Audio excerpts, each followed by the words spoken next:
A millionaire was watching a little girl carefully clean an old abandoned grave. As he got closer, he froze in shock at the name carved on the tombstone. The fog swallowed everything, as if the world had forgotten how to exist beyond the iron gates of that cemetery. He wore a suit, but his loosened tie gave away either haste or despair. His shoes sank slightly into the damp ground. But none of that mattered. Not after what he saw. A girl, far too small to carry so much silence in her eyes, was wiping the surface of an old grave with a worn-out cloth. She did it gently, like someone caring for something sacred. He stopped. First, because it was strange to see a child alone there. Then because his eyes landed on the name carved into the stone, Clara Weiss. He stumbled back a step. That couldn't be real. Clara. That Clara. The only woman he had ever truly loved. The woman he lost. But there was more below her name in smaller, almost timid letters. It read, Sophia's mom. The air grew heavy. The fog seemed to flood his lungs. The girl looked up, her eyes wide, light, so very light. And she said, in a voice almost like the wind, she used to say my dad would come back one day. He couldn't breathe. For a moment, everything around him dissolved. The trees, the tombstones, time, only those words remained, and that face. But there was something he didn't know yet. What's your name? He asked, his voice faltering. Sophia, she said, going back to calmly wiping the tombstone, like it was part of her routine. Mom said he was a good man, just had to leave. That sentence hit him like a silent punch. He knelt down slowly, hands trembling. He wanted to touch her shoulder but stopped halfway. There was too much guilt between them. How old are you, Sophia? 8. 8 years. Exactly 8 years since he last saw Clara. Since that final fight. The yelling, the slamming door, the silence that was never filled again. And then, she said it. I come here every Sunday. Mom died last winter. She went to sleep. And didn't wake up. The priest said her heart had too much sadness. He shut his eyes tight. He couldn't cry. Not there, not now. Do you come here alone? Sometimes the neighbor brings me. But she was busy today, so I walked. It's not far. And Mom doesn't like to stay dirty. Sophia stood up, brushing off her skirt. She looked at him again, as if she could see beyond his face. As if she knew everything but wasn't in a hurry to say it. Did you know her? He nodded, unable to speak. His throat was on fire. Mom talked about you when she thought I was sleeping. Said she loved you even when she was mad. Said you were dumb but kind. I always thought dumb but kind was a way to love someone. There was silence. Thick. He closed his eyes. The wind carried the smell of wilted flowers, of wet earth, of a past he never managed to bury. Sophia, do you have someone who takes care of you? Miss Gertrude. She's old and cranky, but she makes me soup and lets me sleep on the couch. He nodded again. The lump in his throat was already a silent scream, but only then did he notice something. The doll Sophia was holding, handmade. A blue dress with frayed lace. Clara used to make dolls like that. It was her, all of her, alive in that little girl. And then Sophia asked, "Are you crying?" He didn't answer. He couldn't. He just knew that this moment was everything he wasn't ready to face, and at the same time, everything he'd been waiting for without knowing. But there was still a decision he hadn't made. The black car was parked beside an alley. He didn't remember how he'd driven there. He only remembered the feeling of carrying an invisible body on his shoulders, one that got heavier with every breath. Sophia had stayed with the neighbor, surrounded by stale cookies and old cartoons. He needed to think, or run, but you can't run from yourself.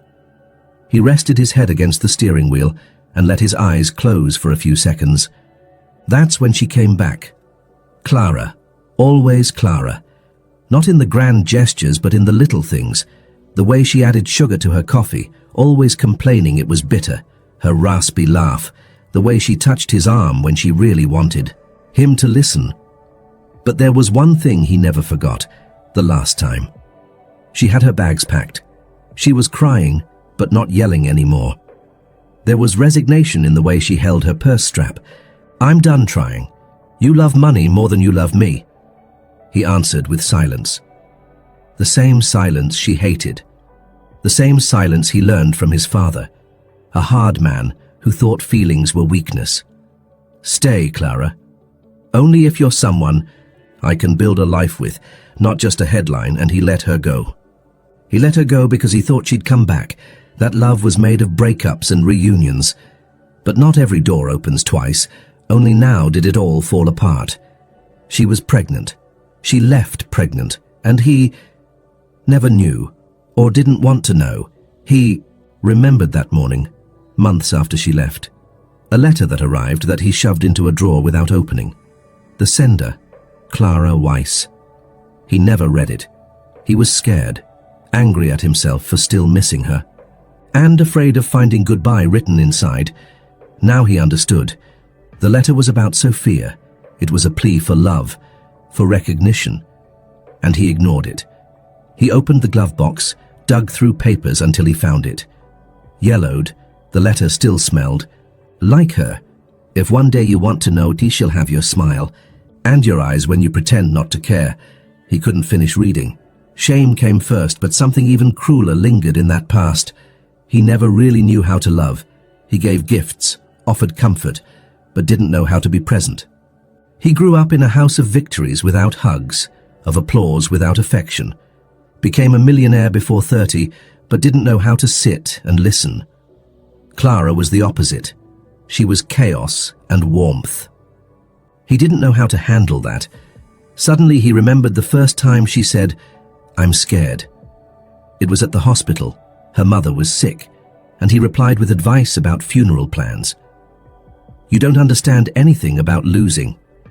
"Someone you love," she said, her eyes full. And it was true. Back then he didn't. Now he understood too well. Outside, the rain began to fall in a soft drizzle. He watched the droplets run down the windshield like the world was crying. For the first time he thought about asking for forgiveness, not with words but with action. Sophia. She was the bridge, and also the debt. But there was still one question he couldn't answer. What do you do with what's left? He was a stranger, a ghost from the past, an untrained father. And she, a girl who had learned to live without him. The phone rang. It was the lawyer, probably business. He declined the call. For the first time in years, money couldn't fix anything. He closed his eyes, took a deep breath, and in that silence, he heard Clara. "If you ever come back, let it be for love, not guilt." And that's when he realized, time doesn't give back what was lost. But maybe, just maybe, it allows us to build something new. But there was still someone he had to face, someone who knew the whole truth. The wooden gate creaked loudly as he pushed it open. The house was simple, with flower pots. That seemed to fight to survive the cold.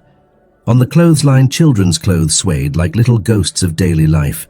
He hesitated before knocking, but the voice came from inside before he even raised his hand. "If it's you, come in. I've been expecting you." He pushed the door open slowly. The living room smelled of soup and old newspapers. Sophia was on the couch, a thin blanket over her legs and a mug in her hands. When she saw him, she smiled, but cautiously, like someone who doesn't know if it's okay to trust. "Hi." "Hi, Sophia." Yeah. From the back of the house she appeared, Mrs. Gertrude, short, bony, with white hair tied in a bun that didn't allow rebellion, but her eyes burned, and he knew the moment she stopped in front of him that he was about to be judged. And the verdict wouldn't come with kindness. "What did you come here for?" she asked bluntly. "Money, redemption, or just to ease your guilt?" He lowered his eyes. "To understand, to fix things if there's still time." She scoffed and sat in the armchair, her hands folded in her lap. Clara died alone, pneumonia, they said. But the real illness was something else. It was the waiting. The letter that was never answered. The call that never came.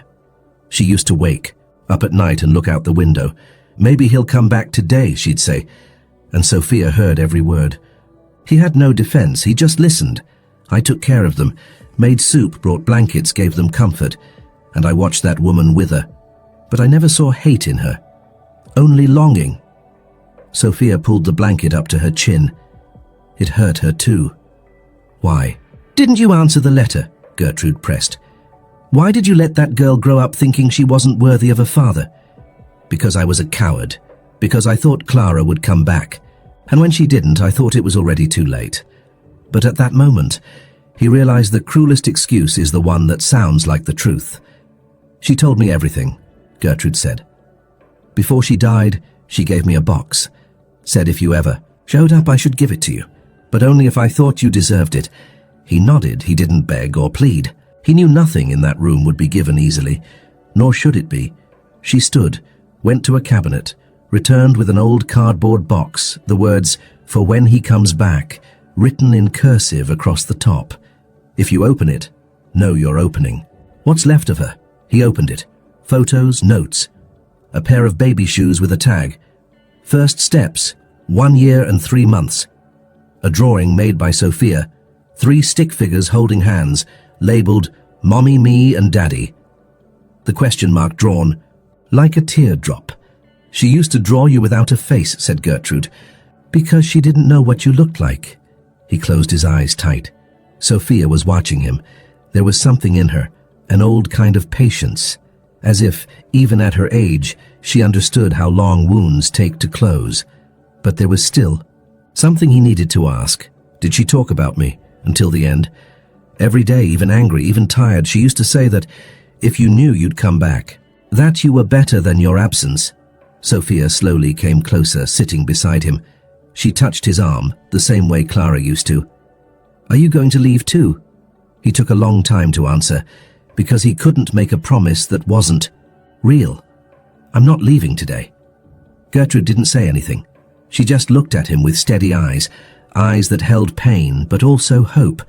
Then Sophia picked up the oldest photo in the box. Clara, pregnant, smiling at the camera with the sun behind her. And on the back it said, "If he ever comes back, tell him I still love the sound of his laughter." In that moment, he wasn't a millionaire. He wasn't a businessman. He was just a broken man facing a mirror made of memory, of absence, and maybe, just maybe, of forgiveness. But Gertrude hadn't said everything. And what came next could change everything. The morning sun came in shyly through Gertrude's window, but it didn't warm the space between them. Sophia sat at the table with a bowl of porridge, staring at it like it held a secret. Across from her, he held a cup of coffee that cooled too fast. "Do you like milk with honey?" he asked, trying to sound light. She shrugged. "Mom used to make it with cinnamon." He nodded like it was a grand discovery. But silence returned, thick and heavy, and stayed. The attempts to connect started small. A new sketchbook, a custom-made doll, a storybook. Sophia always thanked him, but her gaze remained distant, as if each gesture was a visit to a room she kept locked. "Can I take you to school tomorrow?" he asked one day with hope. "Mrs. Gertrude takes me," she replied, not looking up from her homework. But what he didn't understand yet was, she didn't hate him. She just didn't trust him. Gertrude warned him. "You can't buy the time you lost. She doesn't need presents. She needs permanence." He nodded. "But how do you prove permanence when all you've ever been is absence?" He started showing up every day, sometimes just to sit beside her while she drew, other times to read aloud. But she rarely laughed. And when she did, it was with Mrs. Gertrude. Until one day, she asked, "Why did it take you so long?" He choked. The answer had been ready for days, but saying it was something else entirely. "Because I didn't know how to come back. And I was afraid it was too late." She stayed quiet, then whispered, "Mum said courage was doing it even when you're scared." He wanted to hug her, but didn't dare. The next week he insisted on picking her up from school. He waited outside holding an umbrella. When she came out, she looked at him from a distance, then walked over slowly. "I thought you weren't coming. I promised, didn't I?" She nodded, but still didn't smile. Then, something happened. At the corner near home, a car screeched to a stop. The driver yelled. Sophia, startled, let go of his hand. Instinctively, he pulled her back, wrapping his arms around her. They stood there, clinging to each other, for a moment that lasted too long. And when they pulled apart, she looked at him differently. For the first time, like someone who might protect her, but their bond was fragile. That night he offered to take her to the park over the weekend, promised ice cream, books, even a puppet show, and she finally smiled. "I've never been to the Vi Theatre," she said, eyes shining. He planned it all. Reserved tickets, packed her bag, even bought her a new scarf. But on Saturday, an unexpected call, a major merger, a crucial meeting, nervous shareholders, and he went. He showed up at Gertrude's house 3 hours late. Sophia was sitting on the step, scarf in her lap, eyes red from tears that no longer came. "I'm sorry, Sophia, it was an emergency." She didn't say a word. Just stood up, went inside and closed the door. Not harshly, but firmly. Gertrude appeared a moment later. She said nothing, just handed him the backpack he had packed himself. "Adult emergencies, right?" she said. "The problem is kids don't have a place to store their disappointments." That night he walked to the cemetery, sat in front of Clara's grave and spoke softly. "I failed again, you, her. I thought I could balance it all. But maybe all I know how to do is lose." The wind blew cold, and for the first time, he cried, without holding back. The kind of crying that comes from a man who doesn't want to run anymore. But what he didn't know was that Sophia had heard everything. She had followed him in silence, and now she stood behind him, eyes full. "Mom said you messed up because you were afraid to love." He turned slowly. "And what do you think?" She shrugged. "I don't know yet. But today, it hurt." He nodded. "It hurt me too, but that pain, strangely, brought them closer, and what came next no one could have predicted. Tell me in the comments where you're watching from, and don't forget to leave a like." The silence that morning wasn't normal. Gertrude didn't appear in the living room. The rocking chair was empty. Sophia sat quietly at the table, eyes fixed on a folded piece of paper in her hands. When he walked in, she didn't look up. "Good morning?" He tried, but the words faded mid-air. "She left," Sophia said, her voice flat. "What do you mean she left?" "Said she had to visit her sick sister. But she left this." The girl slid the folded paper toward him. It was a letter. He recognized Gertrude's handwriting, firm and direct. "If you're still around when I get back, maybe there's a future. But for now, the two of you need to face something I've kept silent for far too long. Not out of malice, out of fear. The truth doesn't protect, but it sets you free." Inside, the envelope was another letter, old yellowed, with a familiar signature, Clara Weiss. His hands trembled as he opened it. The date hit him like a punch, 1 week before Sophia was born. "I know you'll never forgive me for not telling you sooner, but Sophia isn't the result of just any night. She's from our last time. The night you told me you loved me and the next day disappeared to close a deal in Vienna. I thought it was just another disappointment. But that night," she began. He read it, then read it again. The words blurred together, because that day, he had been with another woman too.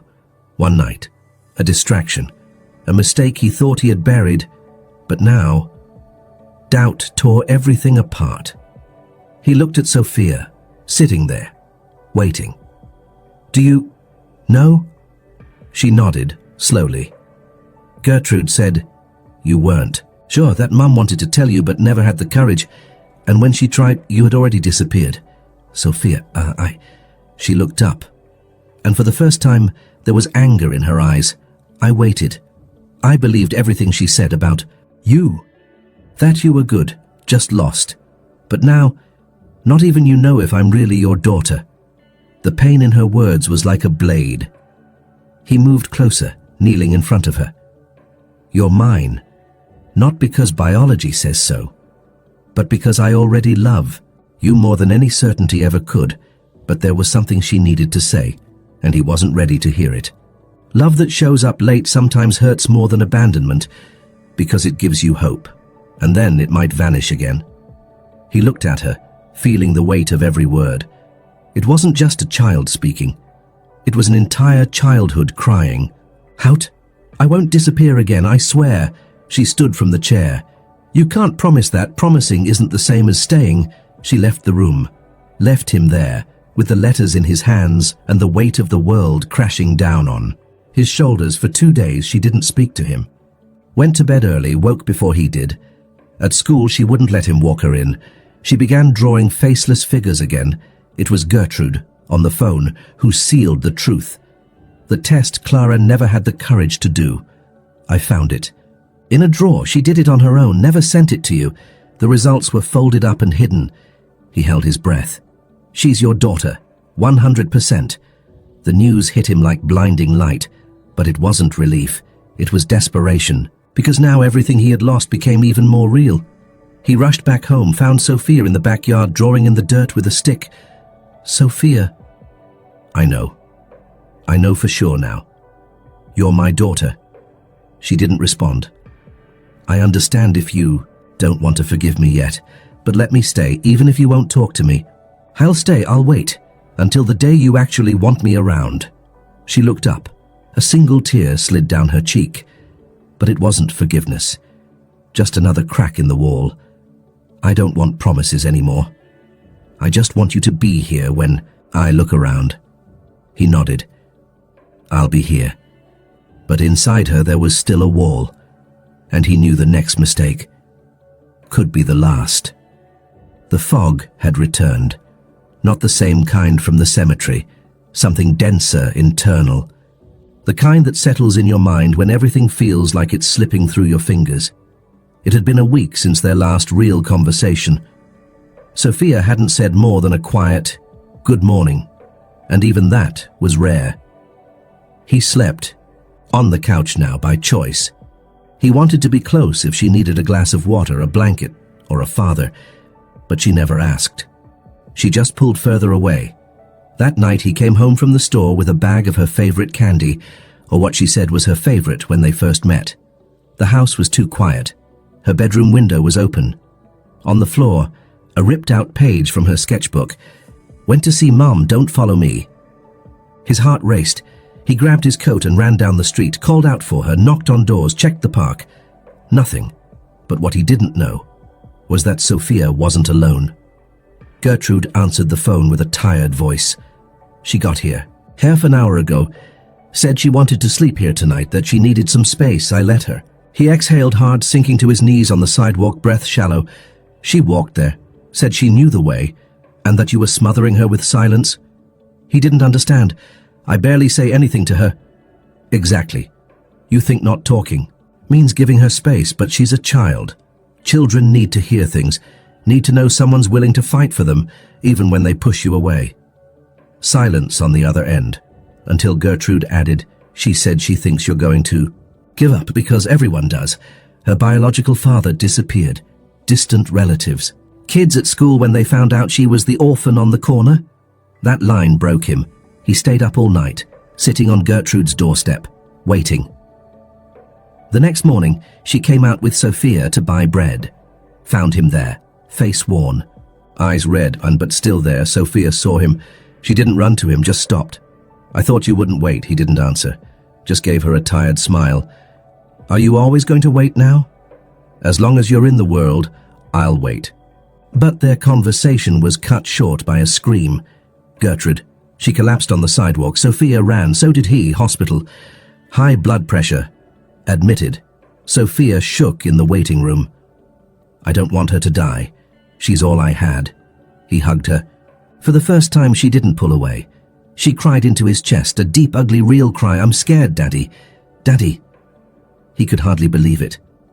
But he didn't smile. It wasn't time for emotions, it was time to stay. I'm here, I'm not going anywhere. Days passed, he took care of everything. Made soup, washed clothes, brushed her hair. He messed up the braid, but tried again. Sophia started calling. Him without hesitation. Sometimes she even laughed. But then the letter came, a sleek envelope. Law office. Inside, a document that froze his blood. A lost clause from an old will. A legal oversight. His inheritance. Companies. Properties. Accounts mass was now being contested. And the only way to protect it was to sign a formal declaration stating he had no direct heirs. Signing it would keep everything he built intact. Not signing would put all of it at risk. But signing would erase Sophia from his story. He stared at the paper for hours. When Sophia entered the room and saw it, she stopped in the doorway. "Are you going to take me off the paper?" He looked at her. That question was everything. "I thought about who I was before you and realized none of that means anything if I lose you again." He tore the paper slowly, visibly, into strips. "You are everything, the rest is just money." She ran to him, jumped into his arms, and in that moment he knew he had fallen as low as a man could. But maybe, just maybe, now there was only one direction left to go. But there was one. Last person who could change everything. And she was about to appear. The hospital room smelled of disinfectant and old tea. Gertrude slept, connected to wires and machines, but with the peaceful face of someone who had finally let go of the burden she carried alone for far too long. Sophia held her hand gently, drawing invisible circles on the wrinkled skin. He watched, from afar in silence, as he had for weeks. But now there was a different energy in the air. Something had shifted.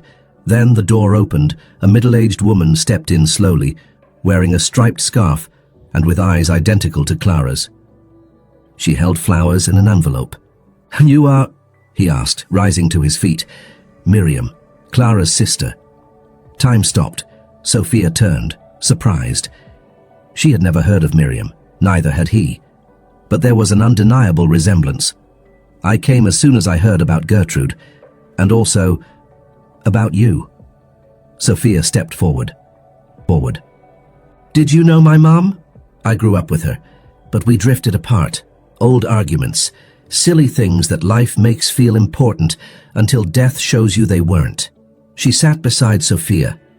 "You have her eyes, but your father's silence." Sophia smiled, unsure if she should, but there was a real sweetness there. Miriam looked at him. "Have you taken care of her during these hard days?" "I tried, I learned, I made mistakes too." "Then you understand what Clara always knew. Being a father isn't about being right. It's about being there, even when you don't know what to key." Sophia curled up beside Miriam, like she was searching for a piece of her mother. "Clara kept all my letters, never replied, but she read every one. I sent pictures of myself, stories from our childhood. She wanted to keep the memory alive, even from afar." Miriam opened the envelope. Inside was a handwritten letter from Clara, addressed to her sister, but never sent. "If you ever see me again, tell Sophia she was born from the craziest and most real love I've ever felt, that even though I was scared I chose to have her, and that man I loved so much didn't know how to be a father yet, but maybe one day he will. And if he does, she'll see it." Sophia read with tear-filled eyes, then looked at him. "Do you think you've learned yet?" He hesitated. "I'm learning every day. With you." She moved closer, touched his face with her small hands. "I wish Mom could see us now." He gave a sad smile. "Maybe she is." Miriam pulled out an old photo from her pocket. Clara holding newborn Sophia on a park bench. On the back, scribbled in blue pen, "For you, I'll learn to be brave." That image broke something inside them. Not pain, presence. Clara was there. In their gestures, in the look, in the bond that no longer needed confirmation. But Miriam still had one more thing to give. Clara made a recording, a video. She never shared it. Said it was for when Sophia was older. Maybe now's the time. On the phone screen, the image shook slightly. Clara, her hair tied back, looked at the camera and gave a tired smile. "Hi, my love. If you're watching this, time has passed, and I'm no longer there. But I want you to know I loved you from your very first cry. And even on the hard days, you gave me strength. If your father is there, listen, please, I forgive you, because holding on to anger would only pull me away from her. And deep down, I know you loved me. You just didn't know how to show it. But if you're there now and maybe you've learned." The video ended, and the silence that followed wasn't empty. It was full of forgiveness, of memory, of healing. Sophia cried, but it was a different kind of cry. Not one of abandonment, one of reunion. She hugged him, long, tight, as if to say without words, "This is real now." And he knew. This was the beginning of everything. But there was still something Sophia hadn't told him, a hidden fear. a child's secret that threatened the fragile bond they had just formed. Fall had dressed the city in golden and cold hues. Dry leaves danced on the sidewalks as they walked side by side. She held his hand loosely, but with intention, like she didn't want to lose sight of him. He carried her backpack and, inside, a strange mix of peace and fear. It was the first time he took Sophia to school, and she didn't seem to be counting the steps until she got back. On the way, she told him about a new girl in her class, a drawing she wanted to finish, and a math problem she didn't understand. He listened, not. Pretended to listen, really listened. On the way back, he stopped at the store, bought her favorite fruits, the ones he discovered by observing, not asking. He made clumsy pancakes and laughed when she threw flour on his shirt. It was the first genuine laugh he'd heard from her inside the house. The nights changed. She asked him to read stories, and even when his voice cracked, she waited for the ending. At the last page, she'd always say, "Now tell me one from your childhood." And he did. Real stories, sad, funny ones. The time he hid in the basement to avoid his angry father, or when he sold lemonade in a neighborhood where no one walked by. She listened, eyes wide open. "Were you lonely?" "I was, but I didn't know it. And now you do?" "Now I know, because now I'm not anymore." But there was something he hadn't noticed. Sophia was afraid that it was all just a dream, that any moment now he'd wake up and leave again. That fear showed in the little things. The way she folded her pajamas every night, how she hid an extra change of clothes in her school bag, how she checked the door before bed. In the 3rd week, he noticed, "Why is this outfit in here? In case I need to leave quickly." He knelt down in front of her. "You'll never need to run away again." She hesitated. "You don't know what tomorrow brings." "I don't. But I know what I want, Eni, for us to stay." Then she told him, "Sometimes I dream that you go back to being the man you were before, that you forget who I am, that you get in your car and drive off, without even looking back." That hurt more than any accusation. "I'm scared to love you, and then be left alone with that love." He held her, long, deep, like he was saying, "That fear is mine too." The next day, he started the routine that changed everything. A mural in the hallway, on it, a phrase, "Our tomorrow," below it, colorful post-its. One for each day, every note a plan. Draw together, visit the lake, make heart-shaped pancakes. Sophia laughed at the ideas, and each laugh was another brick in the emotional home they were building. Miriam helped when she could, brought old photos of Clara, told stories Clara never shared. Sophia listened like she was discovering pieces of herself scattered in time. But one day in the middle of lunch, Sophia stopped eating. "Dad, do you think Mum died because of me?" His fork clattered onto the plate. "What do you mean?" "She got sick. She got sad. And I should have taken better care of her."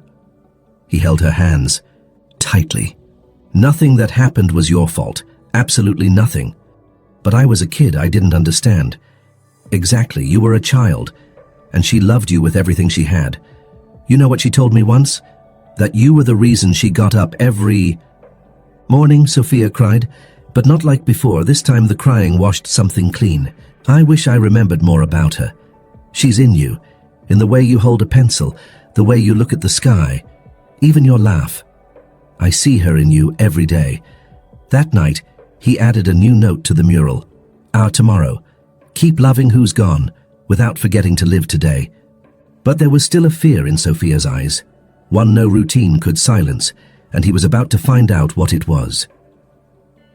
The storm began at dusk, not just outside, but inside the house too. Lightning cut across the horizon as thunder blurred with the sound of a door slamming. Sophia stood there, trembling, her eyes full of fragile fury, staring at her father like he was a stranger again. "You lied to me." He froze. "What are you talking about? I heard you on the phone. You're leaving, going back to your company. You said it was temporary, that you needed to close this chapter." The world collapsed around him. He searched for the memory of that conversation. A call with his business partner. A moment of weakness, of confusion. He never imagined she would hear it, but she had.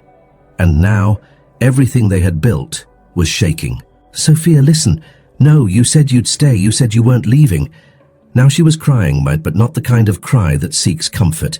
It was a cry of betrayal, of having opened your heart and watching someone drop words into it like broken glass.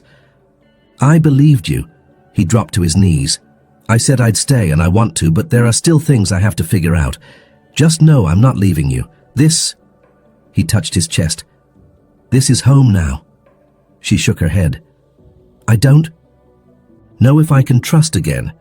It hit him like a sentence, but there was something he hadn't said, something he had been holding back for the right moment. "When your mum died, I wanted to die too, not out of guilt, but because nothing made sense anymore, not even money, not even the man I thought I was. And then I saw you, at the cemetery, cleaning that gravestone, and right there, Sophia, I started to feel again." She looked at him, but the pain was still there. "Are you going back to your old life?" He took a deep breath. "No, because that life doesn't exist anymore. My life is here now with you, with your fears, with your hard mornings, with your bedtime stories." But Sophia was still trembling. Then she said, "I had a dream that you signed a paper and erased me." He understood. The fear wasn't just about him leaving, it was about being formally forgotten, officially abandoned. A clean break. He got up, walked to a drawer and pulled out an envelope. Inside, a document, the new will. Her name was on it. As heir, but more than that, as daughter. "I registered you as mine. For real, legally, publicly, because that's who you are." She hesitated. "Why now?" "Because now I understand what it means to belong to someone, and to have someone, and you're my girl, not because the law says so, but because I chose to love you. And I'm not giving up anymore." She leapt into his arms suddenly, hugged him tight like she was holding on to someone the wind was trying to take. He wrapped her in his arms, held her close, and let the tears come without shame. "I'm still scared," she whispered. "Then let's be scared together." The lights flickered, the storm howled, and there, in the middle of the living room, two fragile souls held each other, the way only those who've almost lost everything can. That night, Sophia asked to sleep on the couch with him, like when she was a baby and Clara rocked her through nights of coughing. He arranged the pillows, covered them with a blanket far too big. "Tell me a story without an ending," she said. "Are you sure?" "I want one that keeps going tomorrow," he thought, for a moment. Once upon a time there was a girl who taught an old man how to love again, and every day she showed him something new, how to make pancakes, how to draw trees, how to take care of sad flowers. And he taught her how to trust. And then they kept going. She smiled and fell asleep. But the next morning, when they woke up, they found a note under the door. It was from Miriam, and it carried unexpected news. A decision. That would change everything. Miriam's note was handwritten with bold, unfussy lettering. "I received an offer. A school in another town wants me as coordinator. But I'll only accept if you both come with me. This house is too small for everything you're becoming. Think with your hearts. M." He read it several times. Sophia, still in pajamas, peeked. From behind the door, hair messy and eyes alert. "What does it say?" "It says we have a decision to make. Stay or go. Stay where everything began. Or start over somewhere new." Sophia stepped closer. "Do you want to go?" "I want whatever's good for both of us." She looked around. Gertrude's house, now quiet. The walls still lined with drawings. The Our Tomorrow mural. So many stories in so little time. "Can we take the mural?" He smiled. "We can rebuild it wherever we go." That same afternoon, they visited Miriam. She welcomed them with tea and a map spread out on the table. "It's a small town," she said, "but the school has a garden, a huge library, and the house has 3 bedrooms. Sophia wrinkled her nose. 3? One for me, one for you, and one for your dad, in case he decides to write those stories you keep asking him for." He smiled. "I've never thought about writing. But you're always telling stories. You just need to put them on paper." The next week, they packed their life into boxes. Sophia insisted on labeling each one. Pancakes, drawings, our books, Mum. Each box was a memory with its own name. Gertrude now. recovering, watched the packing with teary eyes. "You two are brave. Most people only have fear." Sophia hugged her tight. "We're taking you with us, even if you stay here." In the new home, everything was unfamiliar, but something had changed. The absence didn't hurt like before. It was an absence full of presence. Clara was there, in bedtime stories, in the way Sophia watered the backyard plants, in the way he made coffee with cinnamon, just how she liked it. At the new school, Sophia was nervous, but he was always there waiting at the gate, every time without fail. "You always come," she said. "I always come," he replied, and then, on a cold morning, she ran up to him with a folded paper. "We had to write an essay. Who is my home?" she said. He opened it, read it. The title was simple: My Dad. "My home doesn't have walls. It has hugs. My home is someone who came late, but came. Someone who says they don't know everything, but tries. Who stays even when it's hard. My home is me and him, and the memory of my mom. My home is the one who looks me in the eyes and says, 'You are my tomorrow,'" he cried right there in the school courtyard. Without fear, without shame, because this was it. The entire journey had led to that moment. A broken man, a guarded girl, and a love that had to be built from the ground up. That night they pinned the essay to the new mural next to a bright orange post-it. "Our tomorrow. Keep going." And they did. They went to the theater, learned new recipes, planted a tree in the backyard. Sophia named it Clara. Miriam watched from a distance, sometimes smiling to herself, sometimes writing letters to Gertrude, telling her everything. "They're a miracle in the making," she wrote. He started to write. Short stories, tales of reconciliation. He used different names, but all of them were about Sophia, about Clara, about everything he'd learned through loss. One afternoon at a school festival, Sophia performed a play. He watched from the front row. On stage, she looked straight at him and, without rehearsing, improvised a line. "Dad, will you stay with me until I grow up?" He stood, clapped, and answered loudly so everyone could hear. "I'll stay with you even." After that, the audience applauded. But only the two of them knew what that truly meant, because now it wasn't a promise. It was a choice. It was truth. It was love that stayed. Thank you for making it this far. But don't go just yet. There's another moving story waiting on the next screen. Click subscribe to the channel and share. I'll be waiting for you there.